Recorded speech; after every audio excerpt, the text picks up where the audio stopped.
Batman Last Night on Earth Book 3 heads to the past, where Batman meets with Jim Gordon, who knows the Batman wants to talk, since he didn't want to be there to plug in the new bat signal. Batman talks about the dead boy he found in Crime Alley and how it was Joe Chill's estranged son. He knows all the records of the boy were erased, but Batman found old records in Loeb's office, detailing the boy's dying of an appendectomy procedure because the doctor was drunk, causing the boy to die in pain. Batman reveals that the doctor was Thomas Wayne, and when the Waynes were murdered, the Wayne estate funneled money to the boy's mother, making the whole thing disappear and make it look like the Waynes were innocent and their murder was some type of injustice, where in reality it was out of revenge. Jim tells Batman that it doesn't mean anything, but Batman knows it's everything, and Jim tells him not to do this tonight since they are there to replace the broken signal and relight a new, stronger one for Gotham. Jim tells Batman to press the button, lighting the signal, as in the future, Batman is reunited with the old, blind Jim Gordon, who can't believe that Batman is back. Dick says that they are lucky to have found Batman since the Omega signal through Gotham only takes a few hours to turn one's mind. He tells Bruce that the Owl Cave, formerly the Bat Cave, was cleared out by Omega years ago, and he even had Wayne Manor rebuilt on the top of Wayne Tower. Dick tries to tell Bruce that he's started this fight as a bat, but Bruce understands why he changed to an owl, just glad that his friend is alive. Dick talks about fighting the Clay Wars in the Season of the Demons and how Omega rose through their ranks to take everyone and the whole city, but Tim Drake saved them before he died by making them a blocker which resists the Omega signals. But there is no point now since a new signal is about to be launched. Bruce says that they need to fight back, but Dick says that no one is left to fight and Batman missed the war. Bruce refuses to believe that they will give up, but Barbara points out the glass displays with the Bat family's costumes, saying that they all died, even Damien, who fell with his father on the first day. Diana tries to calm Barbara, saying that if she was wrong to abandon the fight, then she is sorry. Bruce knows that they need to fight, but Dick doesn't know how to do it. However, Bryce says that the DNA that Bruce has will get him into Wayne Tower, but Barbara doesn't trust a Bruce who has a Joker head with him. However, Joker says that he is their ally, despite wanting to backstab them later. Bruce says that he's not the Bruce that died all those years ago. He was made for this time, just like Omega was, so it has to be him that faces the villain. Bruce knows that with the new signal being lit, Omega is at his most vulnerable, so they need to attack. Bryce suggests that they go see someone, and Duke agrees that they could do this, but Barbara still doesn't trust Bruce. However, she soon agrees as Joker asks for a favor. At Wayne Tower, Omega learns the signal is nearly ready, but the new Batman has a chance to stop them since he doesn't know what Gotham has become. Omega isn't concerned, saying Gotham isn't a person like many think it is. It's all a lie, and his amplifier will solve that problem. Bruce and the others go to see Selina Kyle, who says that she's supposed to alert Omega to them. However, she won't, taking the team to her lockup, where she says the alarm was for if they broke in, not just turned up and asks politely. She reveals that she has the original lasso of truth, giving it back to Wonder Woman and telling the team to go. The group split into two teams, with Diana leading the Owls to the Arkham Island and after Omega's signal amplifier, while Batman heads to Wayne Tower to take down the signal itself. Batman viciously fights his way through Omega's men, attacked by a giant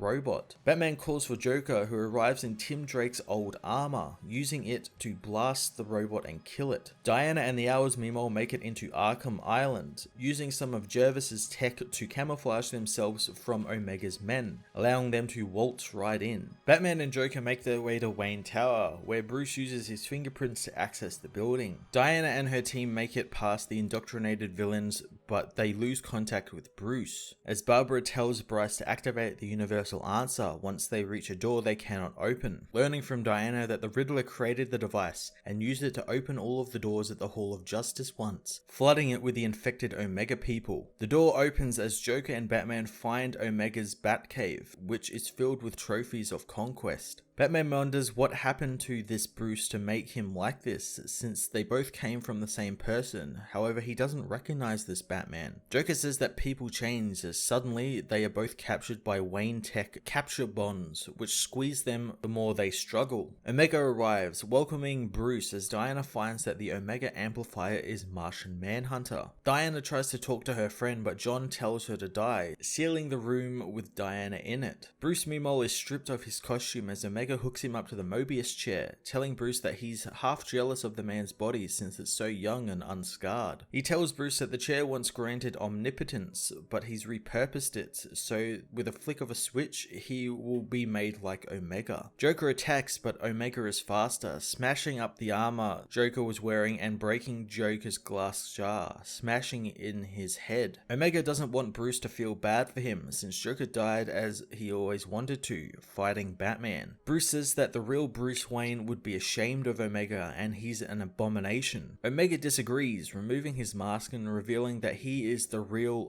original Bruce Wayne. Bruce doesn't believe it, but Omega says that the villains broke him so badly it took years to get back on his feet, all by himself. Gordon meanwhile is attacked by KG Beast and the Owls are confronted by the other villains, meaning their camo tech is now useless. Manhunter fires his heat vision on Diana, burning her as Bruce says that he will stop Omega. But the villain knows that Bruce doesn't get it, that this is what he wants, since he doesn't have long left to live, and when Bruce is finished in the chair, he will take Omega's place, since that's why he exists. Omega activates the chair, leaving as it charges up. Joker wakes up, saying he wrote a poem for Bruce, however Bruce isn't interested. Joker says that it's not a poem, but a case for Bruce, telling him of the boy in the alley and how it was all him and he used all he had to set up that case. Joker reveals that nothing about the case was real and he used every asset and villain contact he had to trick Batman. It was meant to be his last case for Batman in order to change the hero for the worst. But Batman never changed. He still fought and held the door open for them in their time of need. Joker reveals that after the fall, Alfred took him and left him to hang in the desert, but he never figured out if the butler was mad because he went too far or not far enough. The countdown continues as Joker asks what Bruce thinks of what he did, while Bruce spits out a coin. Omega tells his team to kill the heroes who continue to struggle against the villains. Manhunter waits for his orders from Omega as the villain says that his new bat signal will make everyone hear the cry. Bruce arrives, revealing that he escaped the chair as Omega attacks him, telling him that he can still remember the cries and laughter as his bones broke as the infected people ripped him apart, and how he was set on fire by a little girl. Dick and Duke try and get to Manhunter as Batman is beaten by Omega, telling Bruce that the world has no place for him. Bruce says that he will make his own as Omega beats him down, grabbing the stake with Darkseid's head on it and stabbing Bruce in the stomach, saying his place is now that of an effigy. He activates the amplification as Duke and Dick are taken down by Scarecrow. Manhunter begins amplifying the signal over the city and the world with his psychic powers as Omega proclaims that there will be no more fighting. Diana manages to strangle Manhunter with her lasso, breaking his concentration